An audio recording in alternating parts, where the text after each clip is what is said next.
secreção da insulina. Então a gente viu como é que ela é produzida dentro das células beta, né, o processo de síntese, formando os grânulos. Agora vamos entender como que ela é secretada, como que ela vai ser liberada. Então aqui nós temos essa imagem, estão vendo aí? Esse gato guloso, que é o Garfield, que adora comer, comendo macarrão loucamente, ó. Por que eu botei isso aí? Porque o principal estímulo, gente, para a secreção da insulina vai ser a glicose. A glicose é o principal estímulo para a síntese e para a secreção. Então, a nossa célula beta ela só vai liberar a insulina quando a gente tiver a glicose. E por que a glicose? Porque é justamente em cima dela que a insulina vai exercer efeito, né? Impedindo que ela suba demais no nosso corpo. Então, chegou a glicose, a insulina tem que entrar na área para poder jogar essa glicose para algum canto, tirando ela do sangue.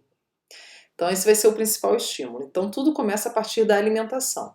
Então a gente sabe o seguinte, ó, que o processo de alimentação, vocês sabem, normalmente ele se inicia pela boca, né? Eu falei normalmente porque a nossa via preferencial mais comum é via enteral. Existe a alimentação parenteral que é através de acesso intravascular, né? Via sangue. Mas a gente come, a maioria das pessoas e tal, via enteral, quer dizer, dentro do sistema entérico, que é o sistema digestivo.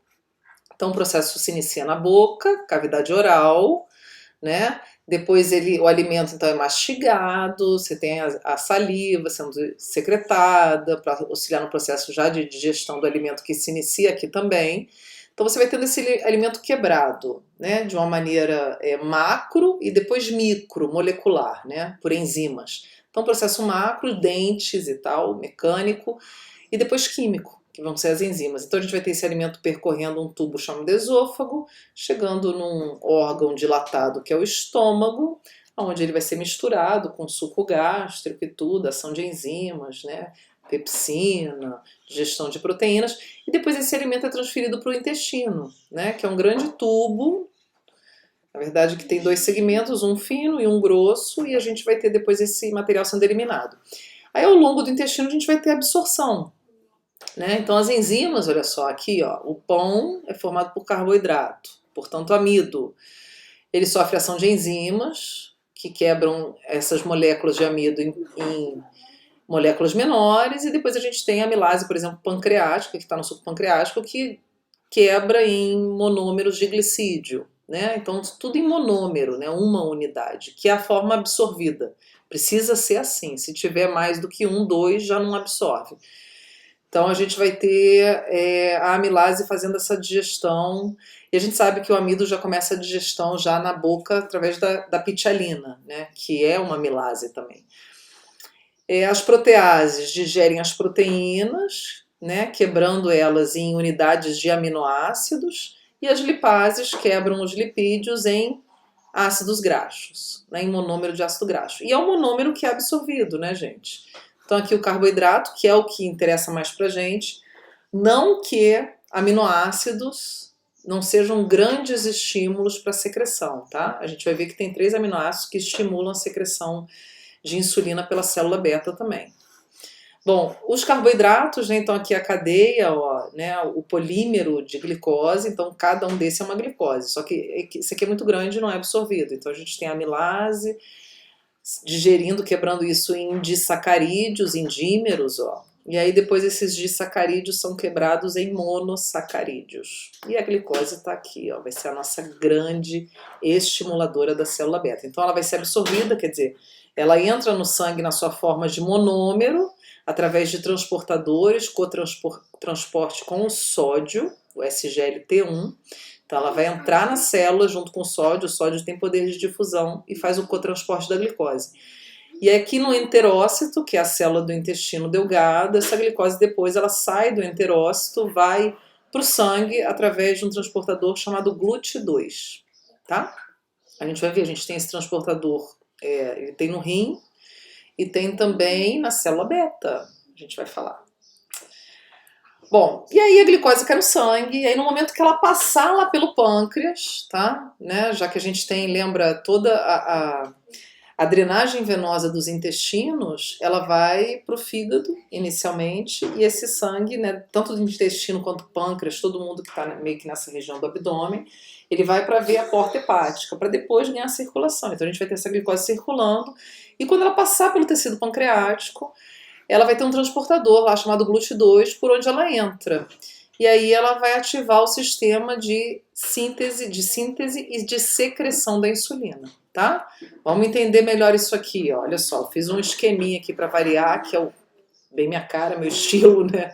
Então é o seguinte, gente, então quando a glicose chegar lá no tecido pancreático, ó, no meio extracelular, então imagina que essa linha aqui é a membrana da célula beta pancreática. E aí lá nessa membrana a gente tem um transportador para a glicose que é o GLUT2.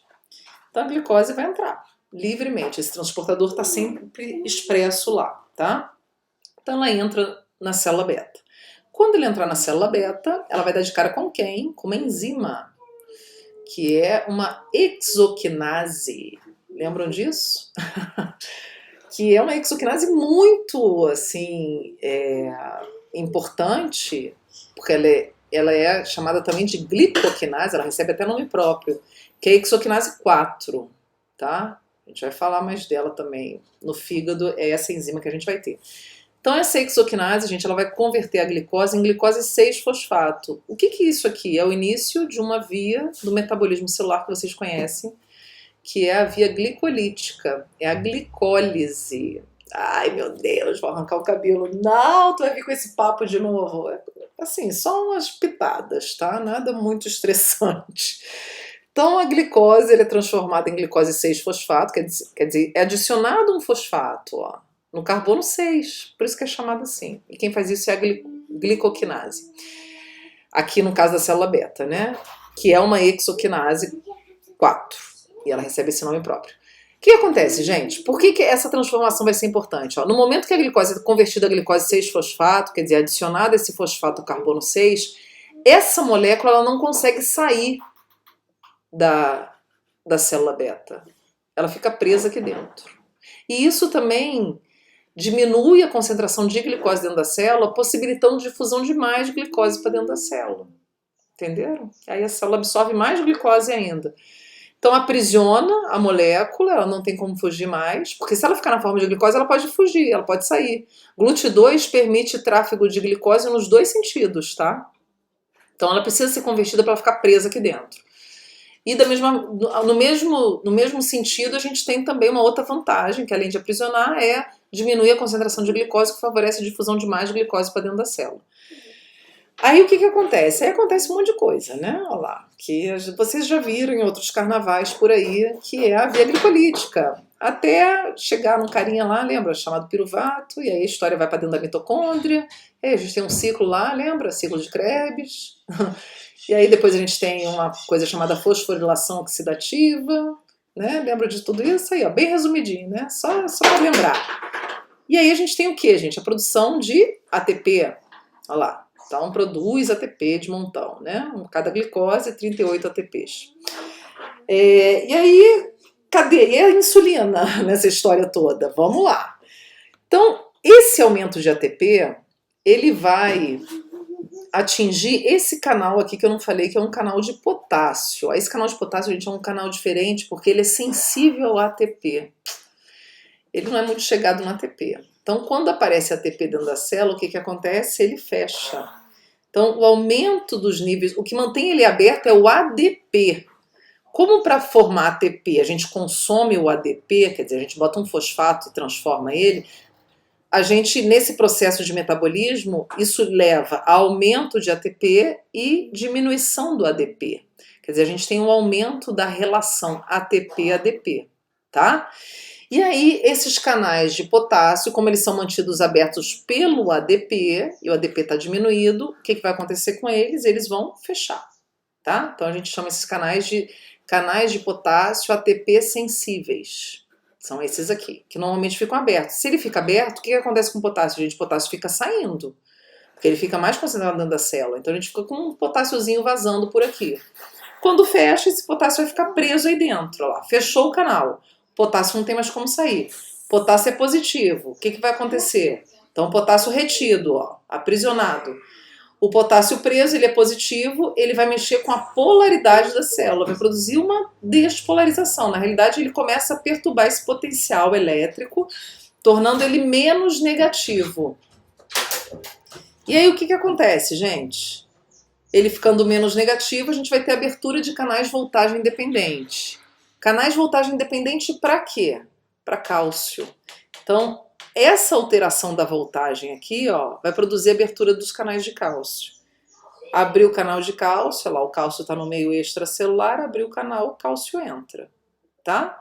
O cálcio entrou, o que vai acontecer? A gente vai ter o seguinte, normalmente a secreção de material, quer dizer, a exocitose de moléculas das células, elas dependem de cálcio. E aqui não vai ser diferente, porque o trânsito do grânulo ou da vesícula até a membrana plasmática depende do citoesqueleto. O citoesqueleto, gente, é formado por proteínas fibrosas, proteínas filamentosas, semelhantes com o que a gente tem lá no sarcômero do músculo esquelético e do músculo cardíaco. A quitina e miosina, lembra?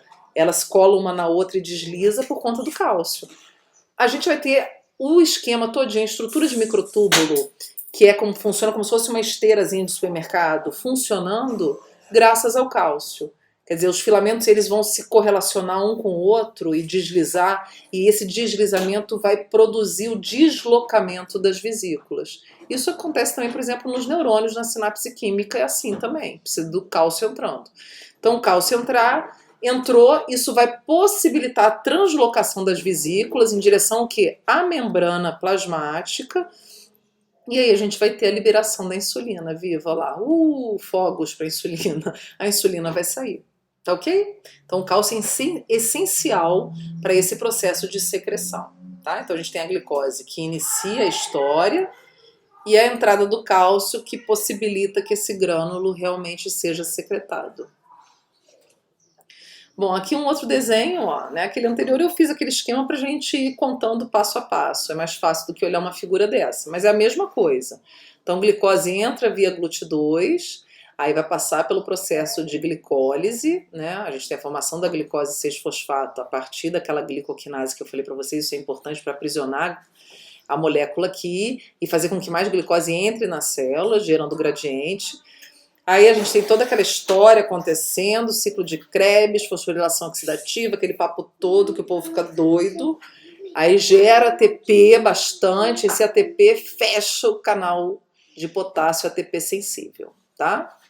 E a gente vai ver, ó, que tem fármacos que atuam aqui também, antidiabéticos orais, que tem esse mecanismo de ação em cima desse canal, a gente vai falar depois. Aí esse aprisionamento de potássio vai mexer com o potencial da célula e isso vai ativar canais de voltagem independente de cálcio. Aí o cálcio invade a célula e promove a translocação das vesículas contendo insulina em direção à membrana plasmática e a insulina vai embora, tá? Tá ok, gente? Então essa é a nossa primeira parte da secreção da insulina, tá? Então nesse vídeo a gente para por aqui e a gente continua no próximo, belezinha? Então a gente se vê.